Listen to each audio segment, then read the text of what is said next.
What's going on, everybody? It is Clint from the Die Hard MMA Podcast, and it's time for this week's Undefeated post-weigh-in show for UFC Vegas 30. This is a good one. I cannot wait. Very first thing you need to do, smash the like button. Second thing you need to do, set your alarm clocks. These fights are going off early tomorrow. It's not a fight night, it's a fight day. We're talking mimosas and waffles instead of Fireball and popcorn. You gotta wake up, have a victory breakfast burrito, drink your coffee while you're watching people punch each other in the face. It's going to be a good Saturday morning. Let's talk about the weigh-ins and the face-offs and see what everybody looked like. Get one final shot to add a little bit of value to our betting experience for tomorrow morning. First fight of the night, Yancy Medeiros taking on Damir Hadzovic. Both guys came in at 155.5. Business as usual for Yancy.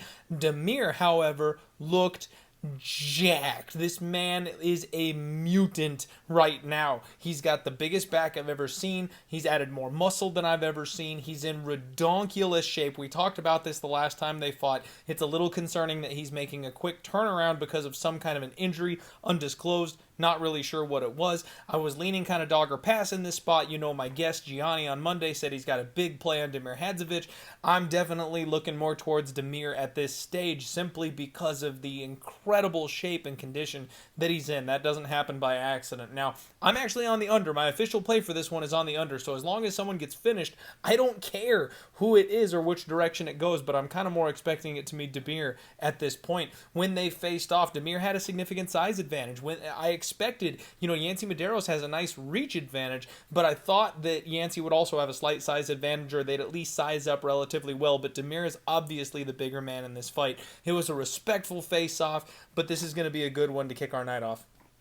Next fight up, Charles Rosa taking on Justin James. Rosa came in at 146. He was amped up, gave a big flex. He's excited. He's ready to go. James came in at 145.5, and he is absolutely jacked for this fight as well. He's another one of these fighters back against the wall. He knows he needs a win. He's got to come through in this spot to save his job, and word on the street is that he has bet his entire fight purse on himself to win. He's kind of a plus 140, 145 underdog at this point, so good freaking luck to him. I may sprinkle with Justin James just for a little bit of fun to go ahead and ride with him on that self-belief. When they faced off, obviously size advantage is going to be Rosa. Now, James is much more suited to 145 than he ever was at 155, but he's facing a guy who still has a size and a reach advantage on him, which could cause a problem. Now, the head size advantage, that goes to Justin James. At this weight class, the dude's got a brick for a head. He's absolutely top heavy.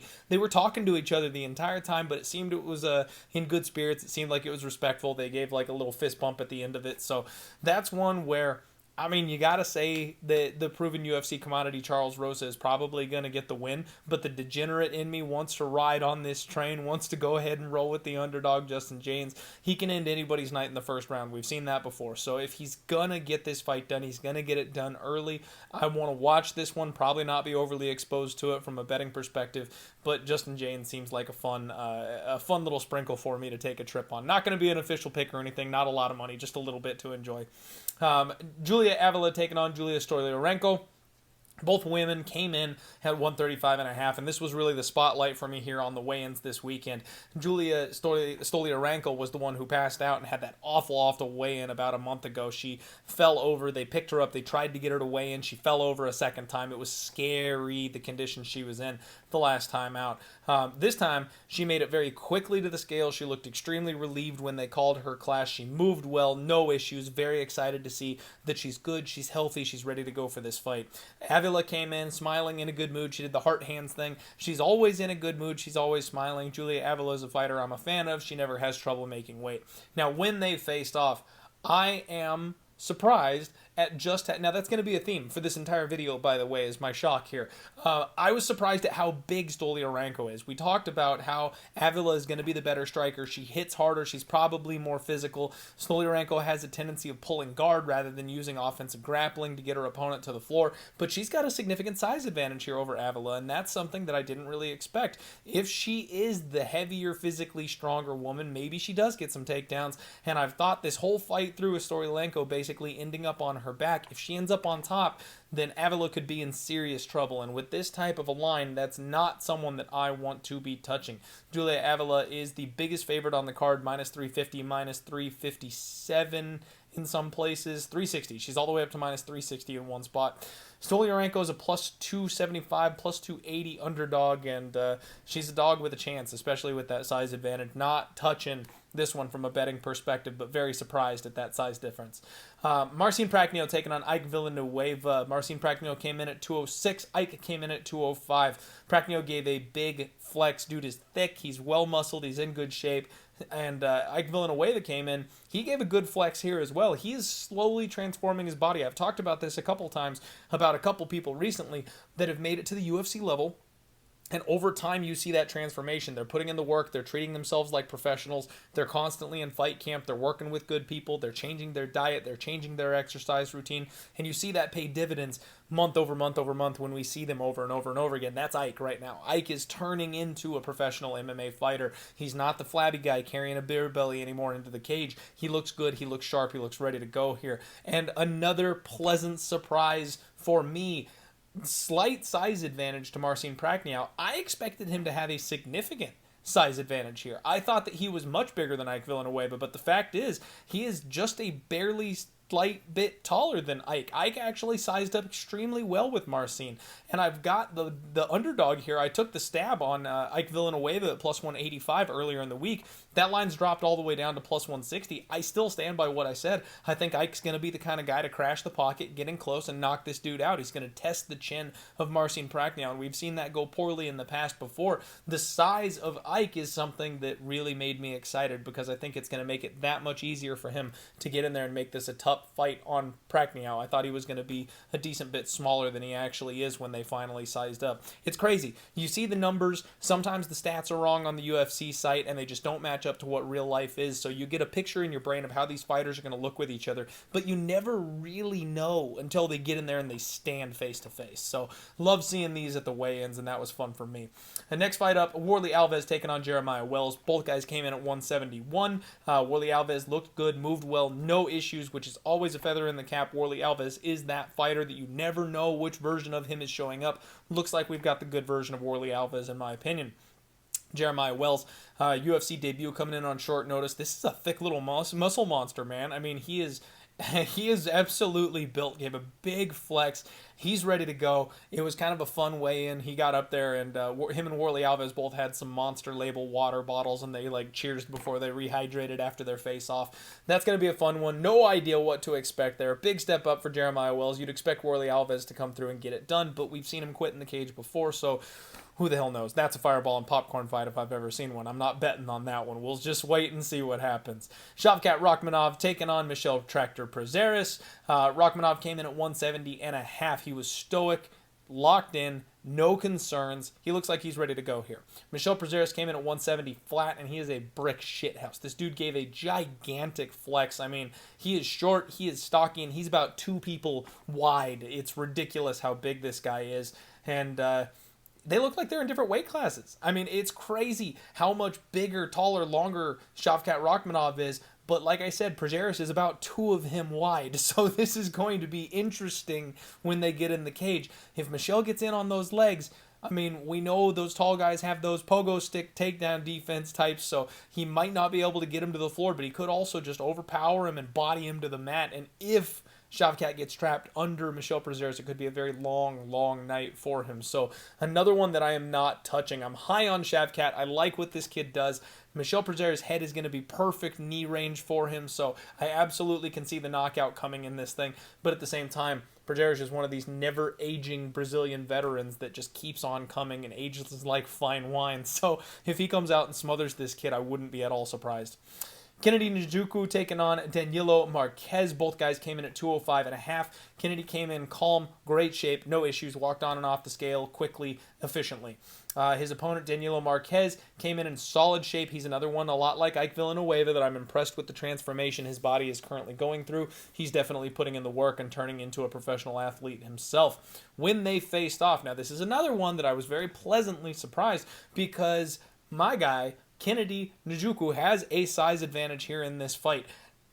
This is not a small thing to consider because Danilo Marques, his whole game plan is based off being the bigger, stronger man, staying in your face, walking you down, and just ripping you to the floor. He relies exclusively on that takedown game. He's not overly great at wrestling. He's not an explosive double leg type of guy. He needs to be the bigger dude and drag you down to the floor. Well, I thought he was going to have a slight size advantage, and Kennedy was really going to need to be the more physical guy, really use his takedown defense, really use his get-up game. But the fact is, he's actually the bigger man, too. This is another spot where I think the numbers may have been off on the UFC site, because I think people have Danilo Marques listed as being the bigger man. Turns out Kennedy is the bigger man. They size up very well. It's close. It's not like this is a significant size difference, but again, I thought I was getting the slightly smaller fighter. I'm not. I'm getting the same size or even the slightly bigger fighter here in this spot. I took Kennedy Nzechukwu as an underdog earlier in the week. I got him at plus 100. That line is flipped. We did our job. We beat a line movement. He's now minus 125, minus 135 across the board. My job is done. We just got to wait and see if the kid can pull it off on Saturday. I really like that spot. I think Kennedy wins by knockout.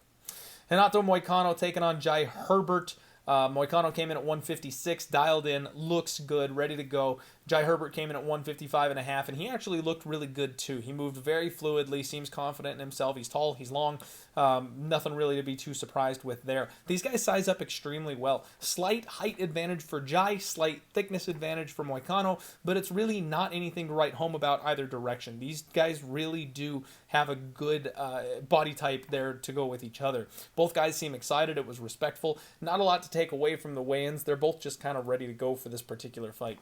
Tim Means taking on Nicolas Dalby. Tim came in at 170.5, business as usual. He's been around the game for a long time. He's a professional. He knows what he's doing. Dalby came in at 170, and let me tell you something. He was in the best shape of his life. We have never seen Nicolas Dalby look the way that he has been looking on the scale here this week. He's absolutely shredded, absolutely jacked. He's been training with Damir Hadzovic, and whatever Hadzovic is on, he must have taken a little bit of those supplements for himself, because Dalby looks absolutely incredible. It was a great face-off. Both men were confident, but I'll tell you, there was a mean edge to Nicolas Dalby. When they did this face-off, Dalby got in close. Dalby made sure it was personal. Dalby didn't want to back off or look away when Tim Means was ready to stop the face-off. He is in some kind of a mood right now, and let me tell you, these are all abstract things. These are all things that you can't necessarily put a number on for sports betting, but these are things that make a difference to me when it comes to the mentality of a fighter. Tim Means is a guy that you can break. Tim Means is a guy that if you stay in his face and you stay on him and you don't go away,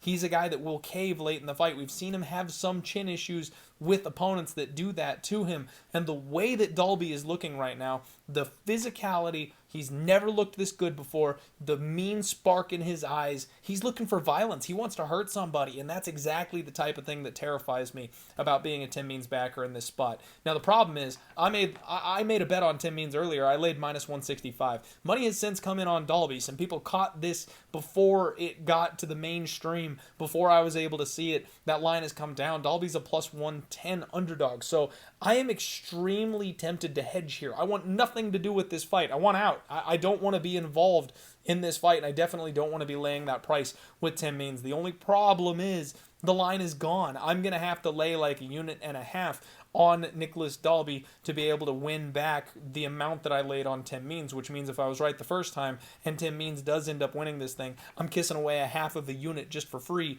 because the line is bad for me to hedge out on. So I'm terrified. I don't know what to do. I don't like this bet anymore. And if anything, especially what I'm seeing from weigh-ins, the mentality of the fighters, Dalby's the side I want to be on. So I'm very much contemplating a full flip hedge on this one to save my money and get out on it because I don't want to be involved. I definitely don't want to be on the Tim Means side, if anything. Next fight up, Andre Fili taking on Daniel Pineda.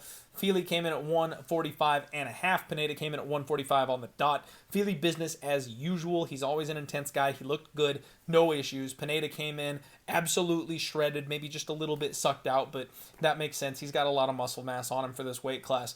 Intense face-off. These guys are both mean. These guys are both nasty. They both are capable of finishing. This is a fighter's fight. These guys are ready to go. Pineda seemed a little self-confident, a little bit cocky. He was kind of smiling in the face of Fili. You got to think those are head games. You got to think he's playing with him because Fili Fili's almost like a Diaz brother, right? He's almost a 209 type of guy that he's just never going to give you the respect that you deserve, always going to come in there and want to take your head off. And the fact that his opponent is standing in front of him smiling at him, like I think he's trying to get under his skin with that. But anyway, really good face-off. Not a lot changes my opinion here on this one with both guys looking good on the scale. I think Fili is the rightful favorite. You always got to worry about Daniel Pineda in the first round, but then after that, you got to worry about the gas tank. I'm tempted on a third-round sprinkle for Andre Touchy Fili because he cranks up his pace as the fight goes on, and Daniel Pineda is a guy that gasses out. So if he can survive round 2, Fili probably puts the nail in the coffin in round 3 and makes a statement on this one, but we got to get it there. So I don't know. I might play Fili in the third round. Maybe Fili by knockout. The submission line is crazy. That's something I'm tempted on, is Touchy Fili by submission at 11-1. It's been a long time since Daniel Pineda has been submitted by anybody, and Fili's only got 2 submissions on his record, so this isn't like that sweet spot with Brendan Moreno where he's a black belt and we just all kind of forgot about it. Like, it's not quite that good, but I do think that number is probably a little bit wide. We'll see what I end up doing. I'm probably going to sprinkle something on that one before fight time. Honey Barcelos taking on Timur Valiev. Barcelos came in at 135. Valiev came in at 136. Barcelos was 1,000% focused. He's absolutely jacked, in incredible shape. He looked mean. He looked dialed in. I can't wait for this one. Timur Valiev was first at the scale. He gave a big flex, a big smile, very confident, feeling himself, relaxed. It's interesting to see the dichotomy between the two different mental states of these fighters. They size up extremely well. They are 1 for 1 on the dot, eye to eye, nose to nose. And then they had a very respectful face-off. Both of them are very excited. You could tell these are both very confident fighters who are ready for this matchup. I love this fight. I can't wait to see this fight. I understand the line might be a little bit wide, but I'm siding with my boy Hani Barcelos. I think he's the better fighter. I think he's more well-rounded, and I think that Valiev is going to struggle to take Barcelos down, and if that's the case, Valiev is going to have to strike with Barcelos, and you don't want to be striking with Barcelos. So I'm going to lean with Barcelos, but again, too big of a line, not one that I'm interested in betting. Maybe I'll put Barcelos by knockout or something in one of my little sprinkle parlays. I don't know. I might just leave that one alone because I think I can absolutely watch that fight. We don't need the degenerate action on that particular fight. It's going to be plenty fun just watching it from a spectator standpoint. Co-main event, Tanner Boser taking on OSP. Boser came in at 240, looked solid. I mean, for a guy that's been in quarantine after his last fight, for a guy that didn't get to go to his home gym and is making a quick turnaround, he must have done some serious crunches, push-ups, and jumping jacks in the hotel room because he looks ready to go. Big, mean-looking flex. He is focused. Now, he came on. I've talked about this every time I've done a show this week. He knows his back is against the wall. He absolutely needs a win. He's tired of these split decisions slipping out of his grasp, and you can tell that that's taken a number on his mental state. He is dialed in, and like I said, he looks very, very mean on the scales this morning, which Boser's usually kind of a carefree, goofy guy. He's not that way right now.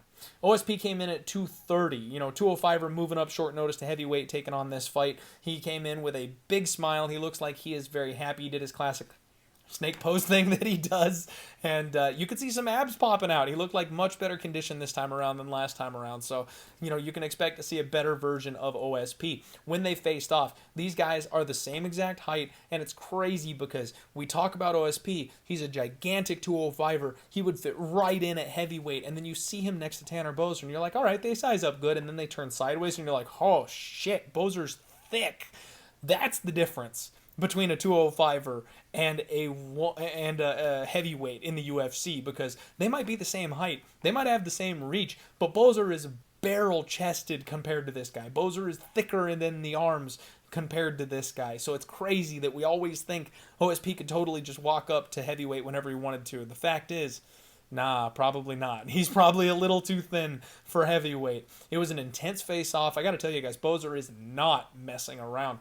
And again, it comes back to the detail of he's let these last 2 fights slip on by him. I think we're seeing a mean version of Boser this weekend. I think Saturday we're going to see a Boser intent on hurting somebody and riding the ship here. The fact that OSP is older, he's a guy that's had injury issues in the past. He's struggled with fast hands and fighters that get in his face before, like Jamal Hill did the last time around. We talked about that. I think that Boser's live for the knockout tomorrow. I don't necessarily want to lay this kind of chalk price with Boser because he's done that the last 2 fights in a row, and he's let those both slip away with split decisions. We know there's always the threat of the ground game with OSP. The shape that OSP is in lets me know he's serious as well. He needs a win here. He wants to come off on a win here. So if there is a chance for him, it's on the mat. I don't want to pay minus 185 for Tanner Boser at this stage. I don't want to sweat that. But Tanner Boser by knockout at plus 250, plus 260, I might be able to roll with that. That's something I can handle. So yeah, I'm gonna take a look at this one. Maybe I end up throwing a little bit of something on Boser. Maybe he's in one of my crazy parlays. But I think the mentality of Boser right now is something that we've got to try to cash in on. Don't forget, OSP is getting old. He's getting to the end of his career. He's coming off a knockout loss.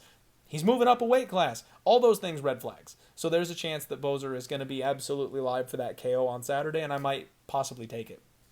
Ciryl Gane taking on Alexander Volkov. Main event time, folks. Y'all already know. Ciryl Gane came in at 245. Big flex. Great shape as always. Dude's a freak. Dude's a genetic freak. How does he get the body type that he does? You just, nice, good roll of the dice. Good on you, buddy. Him and Francis. Absolutely relaxed. He's confident in himself, ready to go. Volkov came in. He tipped the scales at 265. That's right. Gane came in, didn't cut weight, 245. My boy Volkov came in tipping the scales at 265. He's got a 20-pound weight advantage going into this fight tomorrow, and he looked good. Business as always, but dang, did he not look intense up there for me, my big old Russian Drago. Decent size advantage for Volkov. When they got in there and they faced off, again, another one where I'm used to Ciryl Gane being the freak. I'm used to Ciryl Gane being the taller one, the longer one. He got in there and Alexander Volkov made him look small. Volkov is taller than him. Volkov is broader than him. And even though their reach is roughly the same, I think Gane has a 1-inch reach advantage because of those freakishly long arms in this spot. Volkov is going to be punching downhill at him, which we know is much easier to do over the course of a fight. Both these guys are confident. Nothing on this weigh-in read is going to do anything for you on the main event. Actually, a lot of these fighters on this particular card came in looking just fine. Everybody's rocking and ready to go for this fight card. It's going to be a fun one. Y'all know I'm on deep in Volkov, and I got a little bit worried when the line started flooding the other direction. I didn't really consider the hype behind Ciryl Gane. Maybe I could have waited and got a better number. Volkov popped all the way up to plus 145, plus 150 at one point during this week, and I was really kicking myself. I am 5 units deep on Alexander Volkov, biggest underdog bet I've ever made, and I was ready to line up and put more on him, because if he got up to 160, 170, that'd just be stupid, and I was ready to put more cash on the line because that was dumb. And now it's come back down to earth. He's about plus 130. He's getting all the way back down to plus 125 in some places. People are seeing some of the things we're seeing. They're seeing the height advantage, the physicality advantage, and the line is starting to normalize itself. So not too upset that I missed out there. A little bummed because, 5 units at plus 150 versus 5 units at plus 125. It adds up. Makes a difference. But I'm looking forward to this one. Really looking forward to the main event here. This is going to be a fun card. That's the post-weigh-in show, everybody. That is the Undefeated post-weigh-in show. Slight recap for you. Damir Hadzovic looks like a monster, kind of leaning that direction myself. Stolyarenko, surprised at how big she is, maybe a little bit of a live underdog. Ike Villanueva, much bigger than I expected, sizes up well with his opponent. Really happy with my underdog bet there. Gives me a little bit more confidence in that area. Kennedy Nzechukwu, happy that he's the bigger man in that fight as well. Happy with my bet there. Dalby coming in looking like an absolute beast, mean, dialed in, focused, terrified. Don't like my Tim Means bet. Maybe hedging out of that today.